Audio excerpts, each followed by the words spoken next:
ये पूर्वकृत पाप से आता है। जैसे उदाहरण में पूज्य राधा बाबा बाल्यावस्था से भगवान के मार्ग के अनुयायी, बहुत कट्टर शास्त्रीय सिद्धांत का पालन करने वाले, जहां स्वप्न में भी पाप नहीं हो सकता, ऐसे महापुरुष जिस समय त्रिपुर सुंदरी भगवती की आराधना का दृढ़ संकल्प लेकर साधना में लगे, खड़ाऊं फिसल गई स्नान और अंग टूट गया। और नियम था कि कोई भी औषधि किसी भी पैथिक की नहीं लेनी, चाहे वो आयुर्वेदिक हो, होम्योपैथिक हो, एलोपैथिक हो, कोई पैथिक नहीं। कितना भीषण कष्ट, बांस की पट्टियों से खपाच बांधकर उसको, और बैठ गए आराधना में। आराधना नहीं रुकी। क्या इस उच्च कोटि की अवस्था की स्थिति को प्राप्त महापुरुष के ऐसे साधन में विघ्न, ये पूर्वकृत, उसको वर्तमानकृत नहीं माना जाता। आप लोगों की क्या साधना होगी? बड़े बड़े महापुरुषों में बड़े भयानक रोग देखे गए, ये क्या वर्तमान की भक्ति का फल है? छोटी मोटी आराधना करके कामनाओं की पूर्ति होती, जिन्होंने जीवन को भगवान के चरणों में अर्पित कर दिया, क्या उनमें इतनी सामर्थ्य नहीं कि अपने शरीर को स्वस्थ रख सके? लेकिन शरीर कृत पाप और पुण्य का प्रभाव इस शरीर में जो आ रहा है, कभी ज्ञानी पुरुष, विवेकी पुरुष उसको टालता नहीं है, उसे स्वीकार करता है और अपने भजन के बल से आवागमन से मुक्त होकर भगवान को प्राप्त होता है। इसलिए धैर्य पूर्वक अध्यात्म को समझने की चेष्टा करें। चाहे हमें वस्त्राभूषण आदि खूब श्री वैभव संपत्ति मिल जाए, और चाहे हमारे अंग भंग हो जाए, सब संपत्ति नष्ट हो जाए, निंदा संस्तो कोटिभीर, चाहे कोई हमारी बड़ाई करे कि भाई बहुत कृपा पात्र हैं, भगवान का भजन करते हैं, और चाहे कोटि निंदा, कोई करोड़ों प्रकार से हमारी निंदा करे, बहु विभूत्यंत दैन्यादि भी, चाहे बड़ी विभूतियां एकत्रित हो जाएं या बिल्कुल सब नष्ट हो जाए, तो भी हम अपने प्रभु की भक्ति छोड़ने वाले नहीं। ऐसा धैर्यवान परमार्थ पे चल सकता है। देखो, विचार करके देखो, अध्यात्म किसे कहते हैं? नाटक को अध्यात्म नहीं कहते, पाखंड दंभ को अध्यात्म नहीं कहते। ये अध्यात्म बड़ो ही कठिन है, भजन ढिग ढरिबो। ये शूरवीर का कार्य है कि कदम आगे बढ़ेगा, चाहे जितना अस्त्र संचालन हो। जीवन नेव मृतो यथान विकृतिम प्राप्ता कथनचित क्वचित, जीवित रहूं या मर जाऊं, कदम पीछे नहीं हटेंगे। ये उन बहादुरों का मार्ग है परमार्थ, कायरों का मार्ग नहीं कि काम क्रोध मारा थप्पड़ और फैल के गिर गए, कंठी अलग, माला अलग, तिलक अलग। ये उनका कार्य नहीं है, उन शूरवीरों का कार्य है। आगे की पंक्ति में, जीवन नेव मृतो यथा न विकृतिम, जीवित रहूं या मर जाऊं इसकी कोई परवाह न विकृतिम, अपनी भक्ति में विकृति नहीं आने दूंगा, अपने भगवत मार्ग में मैं कभी कमी नहीं आने दूंगा। नियम लो, ये है भक्ति का स्वरूप। तब अजित भगवान को जीता जाता है। ये खिलवाड़ का मार्ग नहीं है। प्राप्ता कथनचित क्वचित, कोई भी विकार आकर के कहीं भी निपट सकता है। ये है गुरु का चेला, दूसरा कोई नहीं है।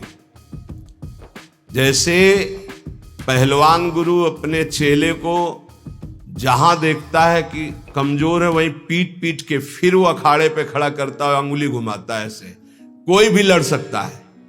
ऐसे ही यहां क्वचित कथनचित, कहीं भी कोई भी मेरे प्राण ले लो, लेकिन मैं भक्ति का मार्ग नहीं छोड़ सकता। चाहे वैभव आवे, चाहे नष्ट हो जाए, चाहे शरीर रहे या नष्ट हो जाए, यश हो या अपयश हो, इसकी कोई परवाह नहीं। जीवन नेव मृतो यथान विकृतिम प्राप्ता कथनचित क्वचित, मरूं या जीऊं इसकी अब कोई परवाह नहीं। ऐसा ही उपासक विजय प्राप्त करता है इस माया पर। नहीं तो बहुत लुभावना और भयावना दोनों प्रकार का आकर्षण माया देती है। शूरवीर टिकता है नहीं, मृत्यु वरण, लेकिन भगवान को नहीं छोड़ सकते। महात्मा बुद्ध जी जब ब्रह्मबोध करने के लिए घर से निकले, एक वृक्ष के नीचे बैठे और संकल्प किया कि शरीर का मांस गलित हो जाए, हड्डियां टूट जाएं, प्राण निकल जाएं, पर जब तक ब्रह्म साक्षात्कार नहीं होगा तब तक आसन से नहीं उठूंगा। और ब्रह्म बोध करके ही आसन से उठे, इसीलिए उसे बोध वृक्ष कहा गया। वही चित्र और वही श्लोक उड़िया बाबा अपने डायरी में रखते थे। सदैव सामने, ऐसे जीवन में 2 श्लोक सामने सदैव रखा अपने दिमाग में।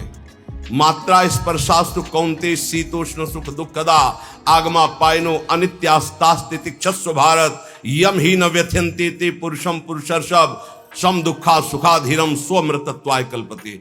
जब कभी कोई भी विपत्ति, संकट, गर्मी, सर्दी, भूख, प्यास, ये 2 श्लोक का निरंतर सामने से भगवान कह रहे, जगत गुरु कह रहे, यम ही न व्यथ्यन्ते ते, व्यथित मत हो, शांत मंत्र में लग, अपने इष्ट के चिंतन में लग।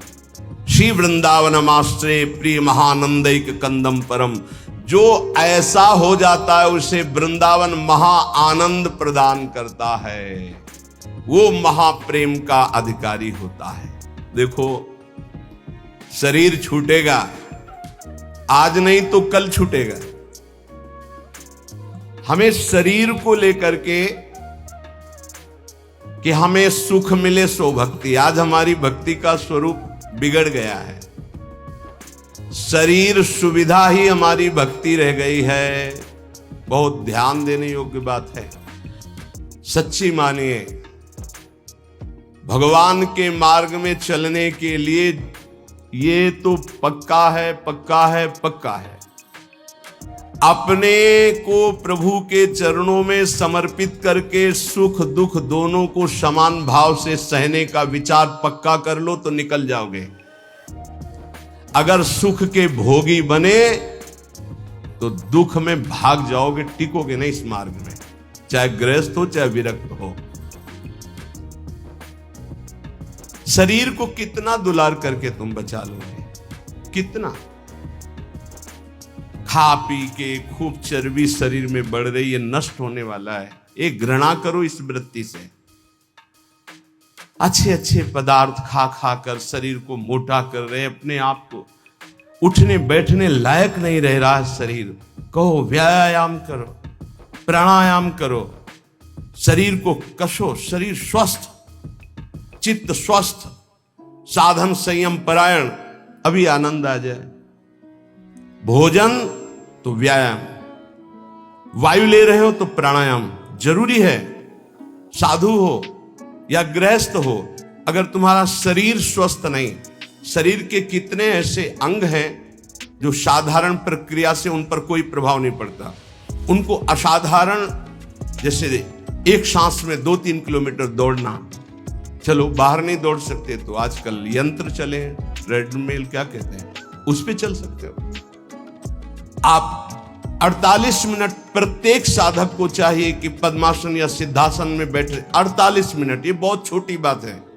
6-6 घंटे आसनों पे बैठने का अभ्यास किया जाता है। भीषण सर्दी में पसीना, केवल एक लंगोटी लगाए गंगा किनारे बैठे, मार्किन नीचे बिछी हुई, उसी का आसन, उसी का चला, 6-6 घंटे खुले में ऐसे पसीना से लथपथ शरीर हो जाता है। 90 प्राणायाम, साय मच जाती है दिमाग में, एकदम मंत्राकार वृत्ति। परमानंद की अनुभूति के लिए अध्यात्म चाहिए। शरीर का दुलार करने वाला कभी साधक नहीं होता। प्रायः कुछ ऐसे महा कृपा पात्र जन हैं जो शरीर को संयम में, इंद्रियों को संयम में रखने की विचारधारा करते हैं। नहीं तो आजकल हम सुविधा को अपनी भक्ति का फल मानने लगे। सही, हम आपसे हृदय की बात कहते हैं, भले बुरा लगे। ये सुविधा भगवान की प्राप्ति में बड़ी दुविधा है। जब तक भगवत प्राप्ति न हो जाए तब तक सुविधा का भोग न करें। हम धन्य घड़ी वो मानते हैं जब हमारा जीवन असुविधा में बीतित हुआ है। 20 वर्ष हम धन्यवाद प्रभु को करते हैं कि वो समय हमको दिया जो हम जानते नहीं थे कि वही सुख का साधन है, वही सुख का साधन है, हम नहीं समझ पाए थे।